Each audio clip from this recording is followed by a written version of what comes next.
Well, Karl Niehaus has been expelled from the ANC. He was suspended by the party's National Disciplinary Committee on 6 charges of misconduct.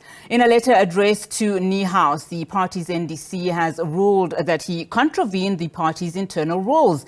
The NDC says that between June and July of 2021, Niehaus made utterances that brought the party into disrepute. Furthermore, it says he showed no remorse and persisted with the view that the ANC was acting in violation of its constitution and his rights by disciplining him. For more on this, let's now bring in SABC's politics reporter, Samkele Maseko, who joins me in studio. Samkele, thank you so much for your time this afternoon. Plenty, of course, happening within the ANC space as it goes to its national conference next week, Friday. Let's talk about the very latest developments. So the NDC says, in fact, that these are very serious charges, against Karl Niehaus, of which he's been found guilty and therefore expelled. Talk to us about them.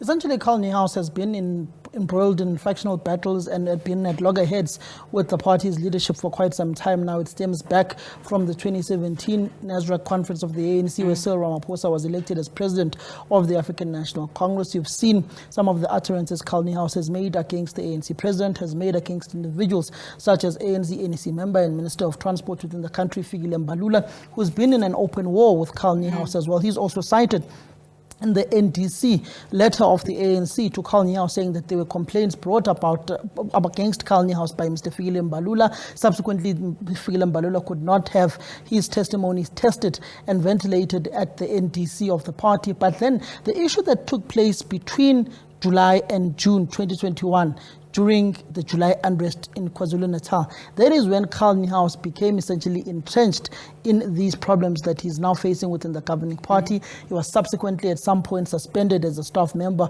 of the ANC. Pule Mabe, the spokesperson of the ANC, said that they would just see Karl Niehaus on national television and did not be reporting to work. In one instance in Ladysmith, in a story that was covered by our own colleague Jade Polsa, he was arrested live on national television conducting an interview with the SABC, which shows you that Karl Niehaus has been at loggerheads not only with the ANC but with law enforcement agencies as well, relating to the July unrest that took place in the country last year, and in particular in KwaZulu-Natal.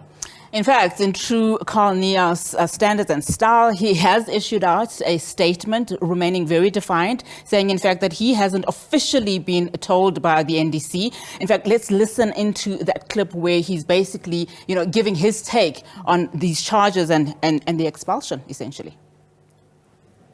I've just received a phone call from one of my close comrades, Comrade Supra Mahomopelo, informing me that on social media, there's a letter from the National Disciplinary Committee of the African National Congress making the rounds, saying that I've been expelled by the National Disciplinary Committee from the African National Congress.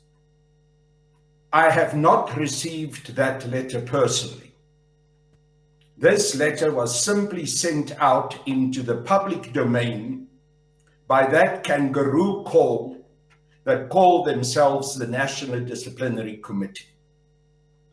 It is utterly unacceptable that any person who is personally affected, as I am by such a ridiculous decision by the National Disciplinary Committee of the ANC, must hear about this on social media, and there's not even the most basic decency to first ensure that I'm informed about this vindictive decision of the National Disciplinary Committee.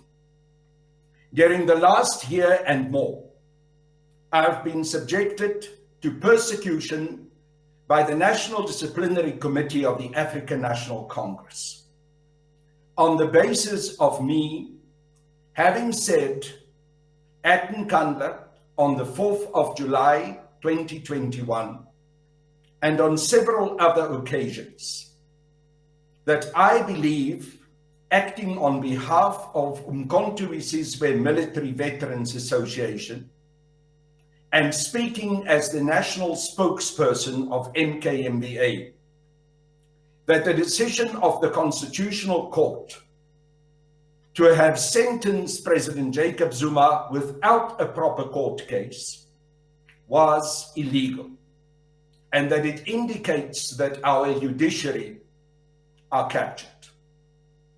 This was a decision that was taken formally by the National Executive Committee of MKMVA.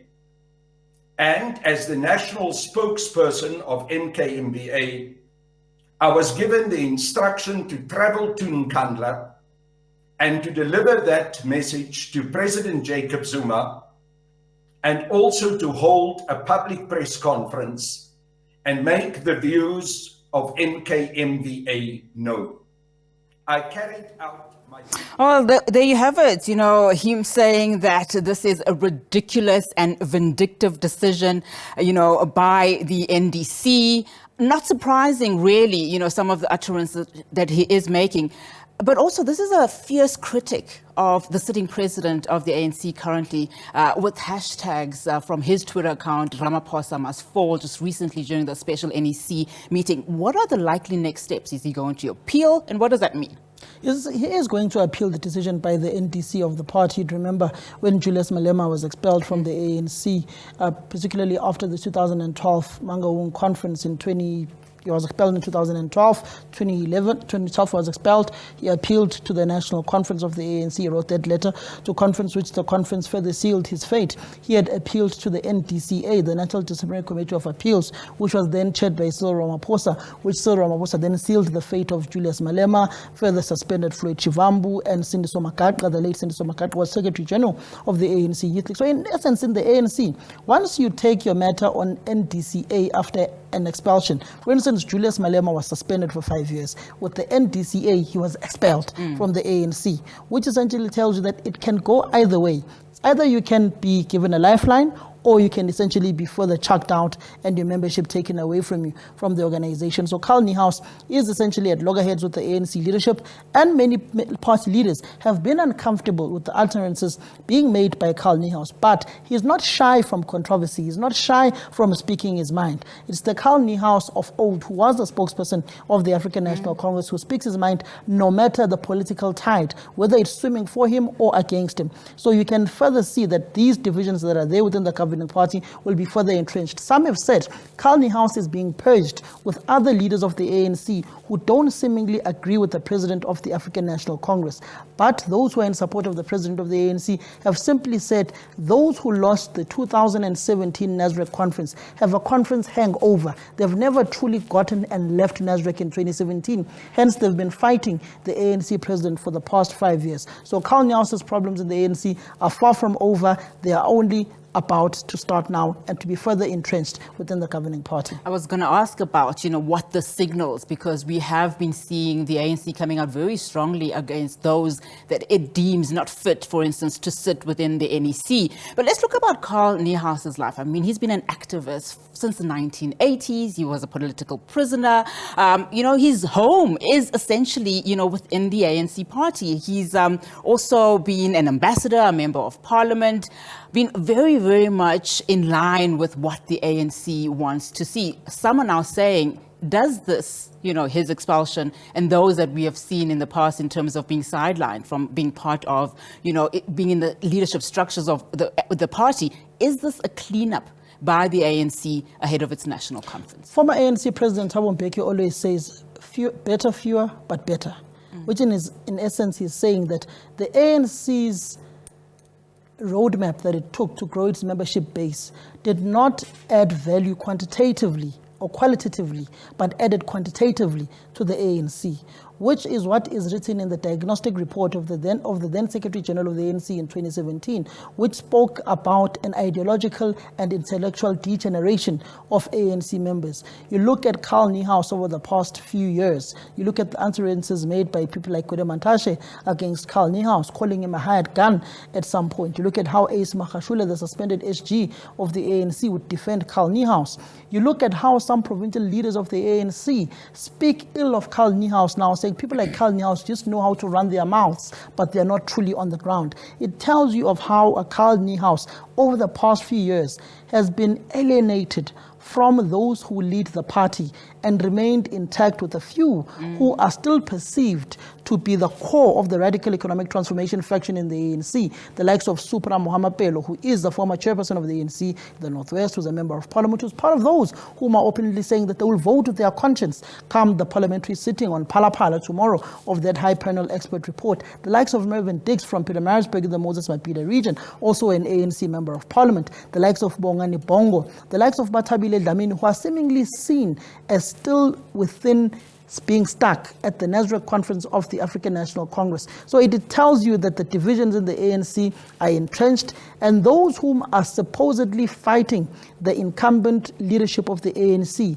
are seen as those whom are fighting against the renewal of the ANC. You go back to Joel Natitenze when he was addressing the ANC Veterans Conference 101, where they spoke about reviving MK Umkhonto Wesizwe. He said that the beneficiaries of state capture and corruption will not give up without a fight. End of quote. In essence, that is what we are essentially seeing in the ANC today, a war between these two factions and a middle faction that is seemingly having elements of both RT and both the renewals within the ANC. But you are seeing the same character. It's a perpetual cycle in the ANC.